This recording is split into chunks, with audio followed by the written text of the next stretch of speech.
All right. Pleasant good afternoon. It's a beautiful Wednesday. It's Wednesday afternoon, the February 8th. If you know what that means, February 8th is the day after something spectacular happened whilst we were sitting in our living rooms on our TVs in our offices and all that stuff. Fix my eyes properly here. It's better. I'm Jeff, and listen, I'm not sure what to tell you. I am not sure what else to tell you. If you are not sure about which direction you're going in, how you want to get there, who's going to help you get there, um, and you haven't looked at how Onpassive is positioning all of those founders who've participated in this groundbreaking, life-changing, revolutionary movement, because that's exactly what this is about, then stay tuned because in a very short time, there's going to be some things that's going to happen that will begin to manifest um, this collective movement. That's the best way I'm going to put that now. Between all 1.4 plus million founders and the tech team from OnPassive. So I'm excited about being able to share with you some of the possibilities that exist with this revolutionary business. It is by far the most life changing thing I've engaged in my entire life. And I can tell you that I've had some opportunities with some things, but this one sets the pace for the rest of my life. I'm telling you.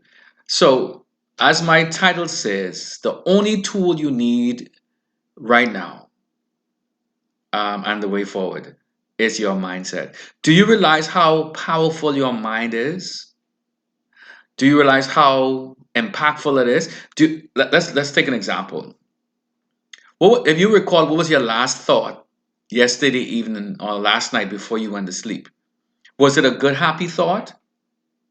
Let's just say it was a great, happy one. How did you wake up this morning? Happy, right? Exactly. Let's go the reverse. What was your last thought last night? Was it good? Was it just fair? Or was it sad? And when you woke up this morning, how was your mindset? In the first instance, if you said that you woke up this morning feeling happy because you ended your night happy, that's really great. But if you said two options, this morning you woke up feeling worse than you did last night, or you felt thinking to yourself, yesterday was yesterday. Today's a brand new day.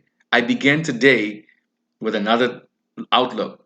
First of all, showing gratitude. Gratitude is the beginning of um, your life changing experience if you allow yourself to see that way. However, if you woke up this morning and you were thinking about how bad last night was, how frustrated you are, then what you start to do is you start to externalize. What I mean by that is you started looking at the things that are outside of your parameters, outside of your house, outside of your environment, some of those things of which you have no control of. And then you start to kind of cast those fingertips to somebody else. I won't say blame, but you're pushing these items onto other persons. And I'm being diplomatic in how I say this because I don't want to offend anybody in essence, but at the same time, it really, really doesn't matter. Because at the end of the day, it boils down to what you decide to do or not to do with whatever happens to you. You have to make up your mind that there are certain things that I can control, and the things that I can't control. For me to sit around and mope and to complain, and then worst of all, cast that same dispersion on everybody else around me is wrong. Because then you're avoiding dealing with the real issue. The real issue is you. Yes, there are some things that have happened and that will happen, and that you have no control over them. But at the same time, there are a lot of things that happen to us that we know we saw some red flags We have the sixth sense, and we never used it because we just didn't want to deal with it. And it's the one emotion that I feel, if it is an emotion that you need to respond to, and it's a protection. That sixth sense that tells you, but you know you should not have gone this way. That investment you made should have not. That spending you did, you should have not. That relationship you ended it or you stayed and you should have not. All these factors, you are the one to decide that. That's the great thing that God gave to us, is will, is free will. You have the right to choose. However, the consequences or the rewards are really all up to you. It's how you process things. So you need one tool right now, and that tool is your mindset. Your mindset puts you in a position where you're coming off as a negative because you're frustrated. Yes, you have a right to be frustrated because things aren't going exactly the way you hoped it would thus far. Um, whose responsibility, not fault, whose responsibility is that? It's yours. It's no external forces. If the circumstances and the opportunities that are in front of you did not present itself, would you still be in the same position that you're in? Would you still be looking for avenues to go and correct that? Then, like I said, all boils down to you. So adjust your mindset. I had a minister used to say to me, he said, if you don't like what you see, then you need to change what you say.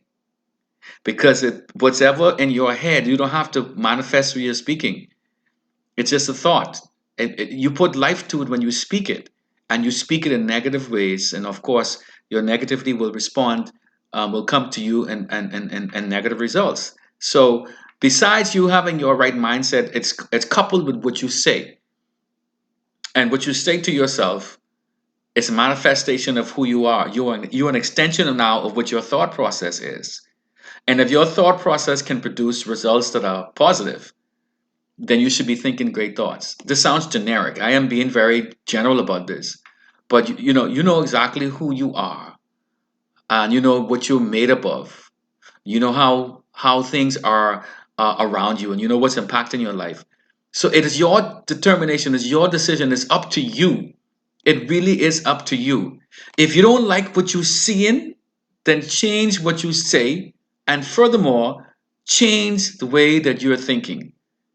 It's just a matter of looking around you, having an attitude of gratitude, being respectful, being supportive, having patience. That energy, that time that you spend trying to impose your issues or your lack of progress on somebody else, use this time or use that time to strategize, to look at your plan. Do you have one, first of all? And is it working? Is it applicable to now? How long ago did I put this plan together? Where do I need to make adjustments? And or should I just stay the course? Don't allow your emotional feeling. I know we have needs, and it varies.